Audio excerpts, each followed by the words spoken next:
روز بین المللی معیوبان سال 1992 از جانب اسامبله گنرالی سازمان ملل متحد با مقصد جلب نمودن توجه به حقوق‌های شخصان دارای معیوبی و نیک احوالی آنها در تمام ساحه‌های حیات مقرر کرده شده بود. عین حال 175 کشور در سراسر جهان دولت‌های اعضا میباشند و 160 کشور آن را به امضا رسانیدند. تاجیکستان نیز به این گروه دولت‌ها اعضا بوده کنونسی مذکور را به تصویب رسانیده است. به مناسبت روز عمومی جهانی معیوبان در طربخانه میرزایان مرکز ولایت چاره‌بینی دایر گردید که در آن نمایندگان مقامات اجراییه، تشکیلات‌های جمعیتی و بین المللی شرکت نمودند. قید گردید که معیوب بودن هرگز به معنای بیرون از جامعه بودن نیست. نقص جسمانی انسان به هیچ وجه نمیتواند موجب آن گردد که انسان از روندهای جامعه بیرون گردد.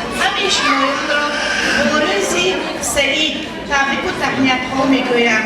امروز تحت عنوان چاره‌بینی با تشبث تشکیلات جمعیتی معمولی چاره‌بینی با نام هر اعتماد توانا گذرانده شده ایستاده است که این بهت برای بیدار کردن جهانبینی شمایان داشت رایگان عزیز، برای بلند برداشتن معنویات، برای دانش کامل گرفتن شمایان خدمت میرساند. در ادامه چاره‌بینی نمایندگان تشکیلات‌های بین المللی که حقوق‌های معیوبان را حفظ نموده به این قشر جامعه کمک می‌رسانند اظهار نظر کردند. تشکیلات بین المللی اپریشن مرسی و همه شمایان و این ایدی بین المللی معیوبان تبریک میگویم. ابراز شد که از زمانی به دست آوردن استقلالیت تا امروز تمام تلاش‌های حکومت جمهوری تاجیکستان بهر تامین کفالت‌های اجتماعی مردم خصوصا معیوبان روانه گردیده در جمهوری زمینه حقوقی حفظ اجتماعی معیوبان پرره تهیه